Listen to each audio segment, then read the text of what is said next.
All right, ladies and gentlemen, welcome back. Here we go today. We're getting ready to do one of our first labs of the year. The title that I'm going to give the lab is actually College Board Lab number 7, and this is generally considered what I'm going to call the PreLab. This will be a lecture the night before you are actually going to do a lab, and it's designed to give you some information that you need to help you understand what's going on during the lab, and then you can focus on what you're doing rather than some of the things that are going on. All right. So it's lab number 7, even though it's probably your first lab of the year. I do that because the College Board labels their labs number 1 through 16. I've memorized them that way. I like to keep it that way. Don't get confused. This is not the 7th lab that we've done. Okay. So, first off, what we're going to do in the lab today is we are actually going to use different properties of some pure compounds that are mixed together to identify how much of one is actually present. So we can determine percent composition of the mixture.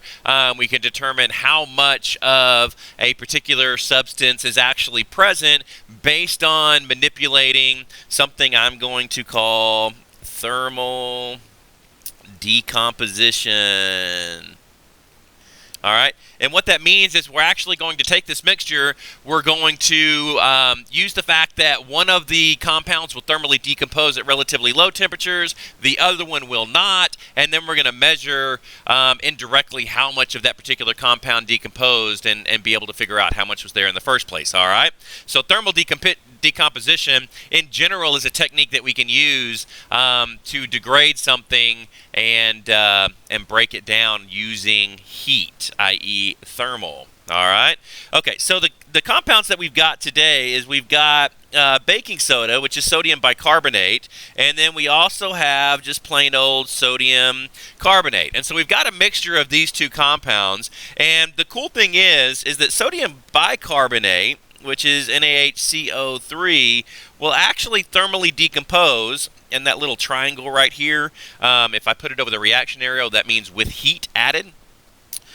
It'll decompose to the following. It'll decompose to sodium carbonate plus H2O plus CO2. Now the cool thing is you want to look at the states of matter here, is the CO2 and the water are actually gases, and that's going to become really important later on when we start trying to figure out how we're going to tell, one from the other.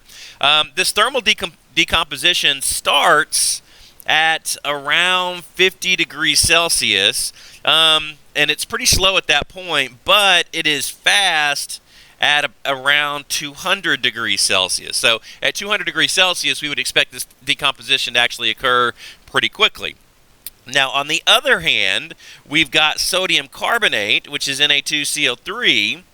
So if we heat that, it will decompose into our sodium oxide and our CO2. So again, notice states of matter here, which we'll key on later, but the crazy thing about this sucker is that it won't start decomposing, and so I'm going to put starts at above 850 degrees Celsius. And so you notice there's a big disparity in the temperature at which this stuff actually will decompose at, and we're going to use that today to be able to isolate some of the compounds. All right? Okay. And so what we're going to do is I'm going to come back up over here, and I'm just going to draw a container, right? And then I'm going to put some of this stuff in there, and we'll do this as sodium bicarbonate. Okay, and so once we heat this, put a little red flame underneath there. It's burning. Okay, so once we heat it, you can see that the decomposition will start. We'll end up with sodium carbonate as a solid. Now, the funny thing is that both sodium bicarbonate and sodium carbonate are white crystalline solids. We can't actually tell them apart if we're just looking at them. And so I can't actually see a difference in color change or anything else through this decomposition. But what does happen is the water vapor will actually escape, and the CO2 gas will also escape during the decomposition. And so what that allows us to do is that we can actually measure the amount of gas because the mass is going to be lost. All right. So if we measure before and we measure after the heating, all right, we should be able to come up with the amount of mass of H2O and CO2 that is lost. Now, we cannot distinguish between one or the other, right? If I lose 32 grams, I don't know how much of that was water, how much of that was, like, I can't get an exact number directly, but I can through some calculations. And so let's look at what those calculations actually look like. I'm going to go ahead and clear this page so I can have a little more room. Okay, and so what would it look like? Let's go through an example. If I have 32 grams of mass lost, right? If I'm looking at the balanced chemical equation that y'all have written up above, you can see that the H2O and the CO2 are a 1-to-1 molar ratio. So for every 1 mole of H2O that's produced, right? 1-to-1 molar ratio. For every 1 mole of CO2 that's produced, I get 1 mole of H2O. And so what I'm going to do is I'm actually going to use the law of definite proportions, even though this is a mixture, because they are equal molar relationships. I know I can do it this way. So I've got H2O, which has a formula mass of 18 grams per mole. And I'm rounding here, ladies and gentlemen. If you have a periodic table in front of you and you're able to use a calculator, please do not round the masses. I'm doing it just for time's sake. And then CO2 is 44 grams per mole. And so if I look at the total of that, I've actually got, if I have a mole of H2O and a mole of CO2, I've got a mass of 62 grams per mole. All right? So now here's where it gets to what we want to do. So I know I lost 32 grams. I know if it's a 1-to-1 ratio, if I lost a whole mole, it should be 62 grams. And so I just come over here, just like I would do to try to go from a grams to moles calculation, and I'm going to divide by 62, and what that gives me is 0.516 moles. And so what does that mean? What that is that means I actually have 0.516 moles of H2O, 0.516 moles of CO2. If you don't believe me that it works, do me a favor and actually convert 0.516 moles of H2O to grams of H2O, 0.516 moles of CO2 to grams of CO2, and you will see that once you do that conversion, it actually adds back up to 32. All right, and so it works here because it's a 1-to-1 ratio. Now, what happens if we had a 1-to-2 ratio? Well, then all you do is you double the appropriate mass, whichever one it may be over here, and that becomes your new total mass, and then you can still do the calculation the same way, and it will actually work out. Because the law of definite proportions, we actually gave the appropriate mass percentages here. All right? Okay.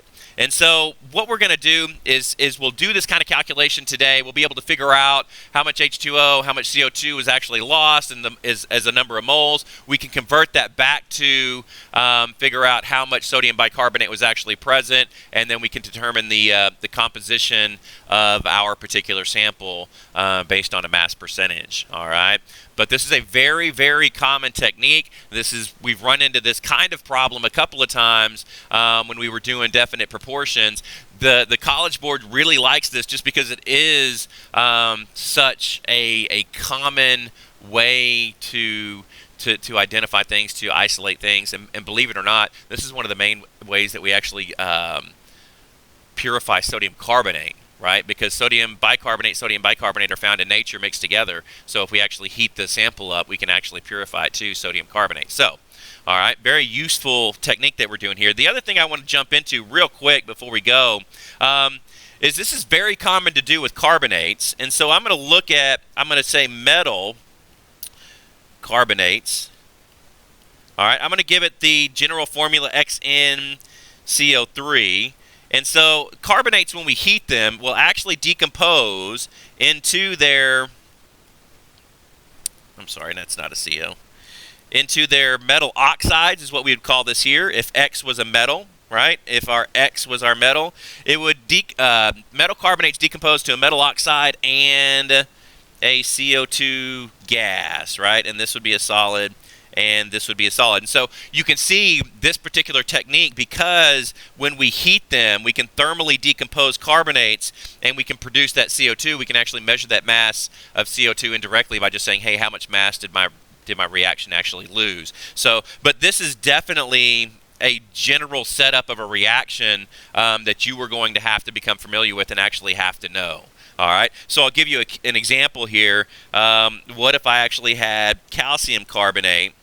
The decomposition would look at calcium oxide plus CO2. All right, nothing crazy. Make sure when you do the metal oxide, you actually use appropriate formula writing, right? Because this is a group 2, so the group 2 and oxygen are 1-to-1. If it's group 1, it would be 2-to-1. And so hopefully that makes sense. The other thing that we have to pay attention to here, ladies and gentlemen, and that I didn't say, I wanted to say at the beginning, so you might go back up to the top of your notes, is that a Bunsen burner flame, the temperature range of a Bunsen burner flame is actually about 1450 degrees Celsius to about 1540 degrees Celsius. And so when we do this particular thermal decomposition, you can see that we're not going to use a Bunsen burner, and hopefully you can explain to me why we would not be able to use a Bunsen burner to do this particular experiment that we're going to do to try and figure out composition of sodium bicarbonate and sodium carbonate. All right, so I'm going to ask you that question when you get into class. If you had any questions on your own, go ahead and write them down. Be sure you get those answered in class, and then fun times. We'll actually have our first lab. Here we go.